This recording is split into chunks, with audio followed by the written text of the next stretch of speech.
Welcome back to Coffee Time. Get you another cup of coffee. Enjoy the rest of the program today. Special guest in the studio, Nicole Jones Wadsworth, running for Lieutenant Governor, State of Alabama. How are you doing? Great, thank you. How are you today? Good to have you with us down here this morning on Coffee Time. Thank you for having me. We do all the candidates every year. We give them come on Coffee Time and talk to the audience and get your plans and what's going on. You're a busy lady right now. Yes, indeed. As we were talking about during the break, I was in 4 counties yesterday, 4 big events, so morning until night. And you'll be in 4 counties today and 4 counties tomorrow. That's exactly right, yes. So tell me about your family, Nicole. Sure. So my husband, y'all know here in Walker County, is State Representative Tim Wadsworth. District 14. Yes, and we have combined, we have 3 children. We have 2 that are students at the University of Alabama right now, one aspiring doctor, one aspiring lawyer, so we're very proud of both of them. And then we have a grown son who's a forester.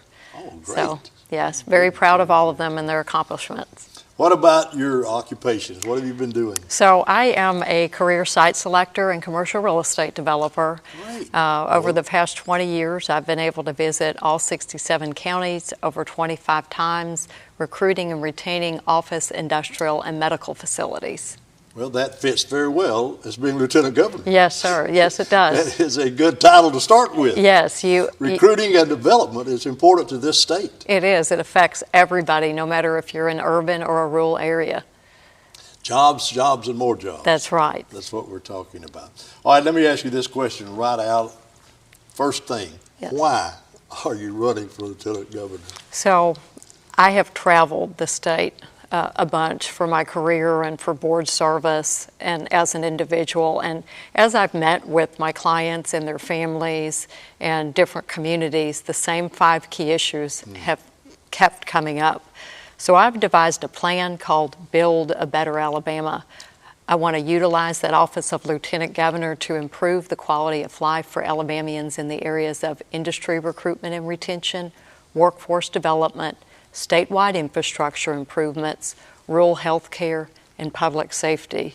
Those issues touch everybody, no matter where you live. That's right. Those are great plans. Yes, and really at the heart of it is, industry recruitment and retention and your workforce development.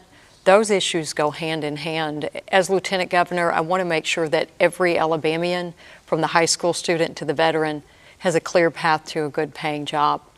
And the reason is because when Alabamians are working, we all benefit. It keeps people off welfare, it reduces recidivism, and it gives a man or a woman a sense of purpose when he or she is able to pay for something with a paycheck that he's earned. Exactly. It helps them. Plans for the state. Yes. I know that was part of what you just said, plans for the state, but you do have plans for the state. What is the duty of the Lieutenant Governor? The Senate? Sure. So the duties by statute, if you know a lot about Alabama history, the office was actually stripped of a lot of its formal power in the late 90s. By statute, I preside over the Senate, vote in case of a tie, or make appointments. But there is a lot of creativity to use the office. We've had active governors, we've had inactive governors, but most importantly, we need a Lieutenant Governor who is able to steady the ship if something should ever happen to our governor. Yes. You want somebody in business. You don't need somebody who's tied down to political games or has an ulterior motive or agenda. Really, you need someone who is ready, again, to step into those shoes if necessary. That is the number one reason for voting for a Lieutenant Governor is you could be the next governor at any moment. Yes. And plans for the state, so I want to use my voice as Lieutenant Governor, and we talked a little bit about infrastructure. When I say infrastructure, I mean our roads, our bridges, our ports, and our broadband. And the Lieutenant Governor has a voice, so I'll be able to speak with our federal partners, whether it be our United States senators, our congressmen, President Trump, whomever that next president is, or the United States Department of Transportation, to make sure that the taxpayer dollars that we're already paying into D.C. are brought back to our state where they belong. It's very, very important because one of the number one questions that clients have for me is how quickly can I get my product to and from the plant, and how quickly can my staff get to and from their homes. That's a quality of life issue and an industrial recruitment issue. You know, the state of Alabama, from the Port of Mobile to what's happening in Huntsville, is busy right now. It is. I was actually at the Port of Mobile with Senator Tuberville and former Senator Shelby and many people from the public and private sector back in late fall, and we celebrated the 50-foot channel depth of the port. That port affects every industry. Sure. You've got your agribusiness, your food production, your aerospace, aviation, automotive, chemicals, materials, technology. All of those different industries flow through the port, and that's a long-term investment in ourselves where we're not having to pay now, for example, the Port of Savannah to use it because we're deep enough that we can get the cargo in and out. Well, that was a big move for the state of Alabama. Yes. And a lot of savings not coming from Savannah. Yes, that's right. And I mean, sometimes ships would have to go and you'd have to unload in the water and then reload because it was not deep or wide enough. That's completed. That's correct. And you know, Huntsville, it just keeps growing. It does. Madison County, it Yes. is amazing what's going on up there. Yes, that's actually where I'm from. So, yeah, a lot going on. And, you know, there's a Port of Huntsville, too. We have inland ports. We've got a Port of Huntsville, Port of Gunnersville, Port of Demopolis. We have a Birmingham intermodal facility, and we have a Montgomery intermodal facility that's set to open in first quarter of 2027 that will really help us move that commerce. Space Command, everybody knows about Space Command. That's a pretty exciting announcement with all the jobs. And, you know, the FBI has expanded, and then we have many people in the private sector who are supporting the Department of Defense and the warfighter in that area. Speaking of the Department of Defense, the National Guard, of course, law enforcement from sheriffs, they work closely with you on this state. Sure, absolutely. And really the public safety officials are also a heart of my campaign for Lieutenant Governor. And I put it to people this way: at some point over the course of your life, you're going to need access to a police officer, a firefighter, the military, either directly or indirectly, a sheriff or EMS. So I want to make sure that the men and the women willing to put themselves forth will have access to the training, the tools, and the resources needed to protect and serve with excellence. These folks put their lives on the line for us. The least that we can do at the government level is to give them the tools and the respect they need. Yeah, the proper training, the proper equipment, it's a life-saving event. It is, and there's grant money available for them, and I know how to get that. As Lieutenant Governor, having somebody know where the pockets of money are is helpful, and in particular our small communities. That is a big tool to any city. Size does not matter. Yes. Any city in this state needs to know that you're there Yes. for them to get any monies they need for any project. Absolutely. Absolutely. State business development, you talked just a little bit about it, and we talked Yes. about Huntsville being developed, but there are other Sure. areas in the state that are moving. There are. I mean, Mobile and Baldwin County, I call them the bookends of the state. You have Madison, Limestone, Mobile, and Baldwin that certainly have many different industries moving in.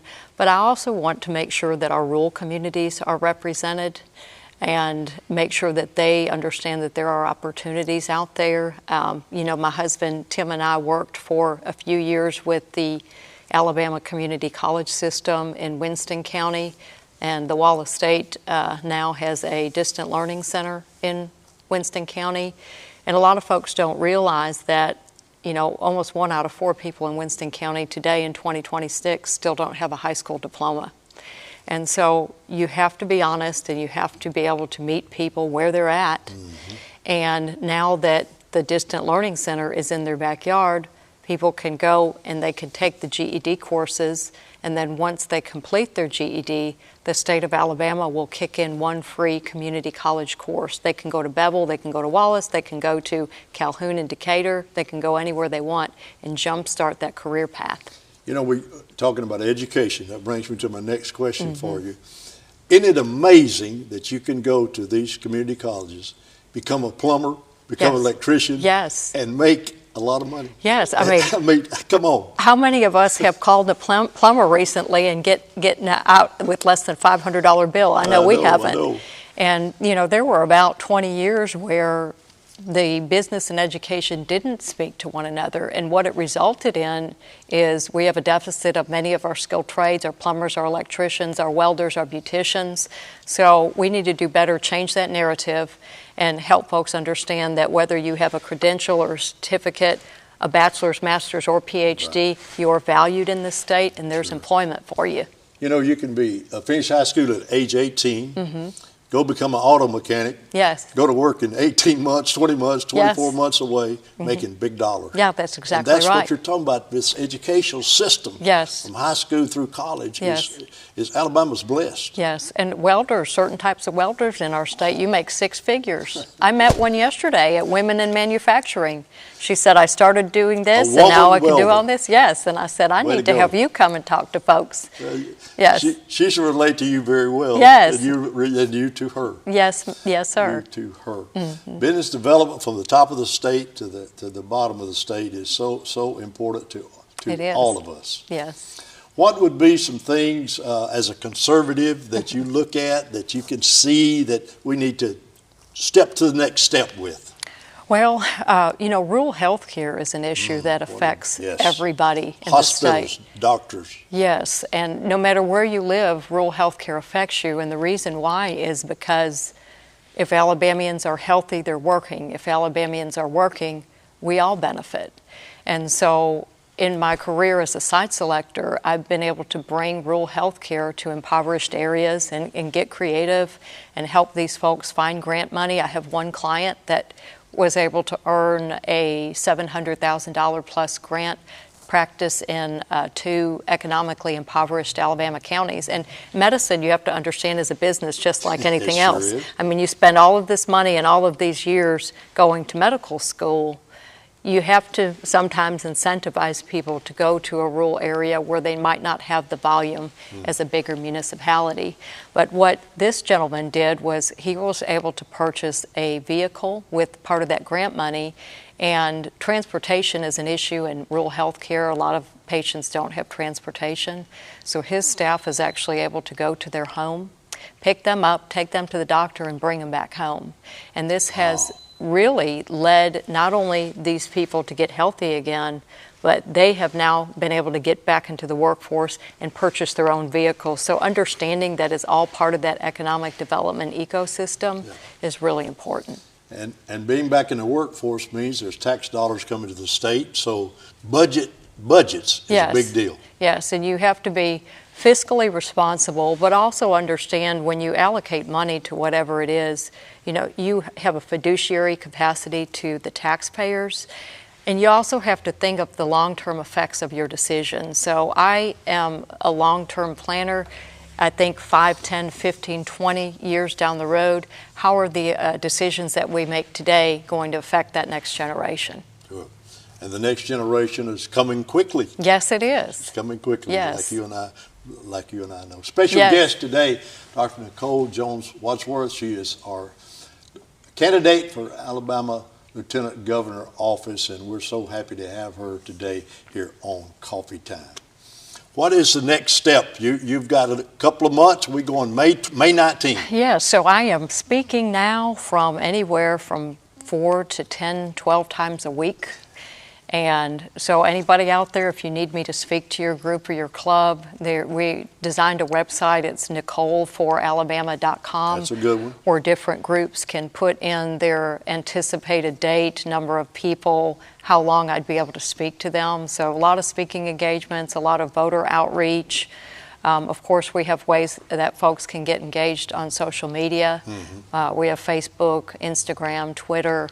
And really just meeting with folks and asking them, how can I help you? How can I continue to help you? What do you expect from the Lieutenant Governor's office? When you meet with those folks, what is number one that they talk to you about? Is it jobs, education? Is it all of this? What do they ask? It's all of it. It's the five key points for Build a Better Alabama. It's jobs, it's public safety, it's rural health care, it's, you know, can I go home at night and be able to feed my family and be all right? Or how can we have safer communities? How can I get more involved in my community? So I tell you, the real troopers are the people that spend their time coming out to Republican meetings or civic engagement meetings. You know, I wish, more people would take part of the process. And I always tell folks that I was on the Alabama Federation of Republican Women Board, and so as part of that responsibility, you meet with clubs, you help grow their clubs. I say invite a friend to your meeting, and just help them get involved with what's going on in the community. And the number one is be sure to go vote. Yes. Come on. Yes, Tuesday, May 19th, y'all, is the Republican primary. That is the most important election because that's how you pick your candidates who are going to be on that ballot in November. Everybody remembers November, but get out in that primary because our statewide primary is low. Yes. Okay, we got 1 minute left. I want you to look right in this camera right here and just talk to these folks. I'm Nicole Jones Wadsworth for Lieutenant Governor, and I would be honored to earn your vote on Tuesday, May 19th of 2026. Ultimately, we need a Lieutenant Governor who understands our economy, our community, business, quality of life, and diplomacy, and who can strategically plan in a fiscally responsible way, not only for today's Alabama, but for future generations. I'm Dr. Nicole Jones Wadsworth. Please vote for me in May, because together we can build a better Alabama. Thank you so much for being with us today on Coffee Time. You're welcome to come back anytime and be with us. I would love that. Have a great, successful journey. Yes, sir. You too. Thank you. We're going to take a break. We'll come right back with more Coffee Time.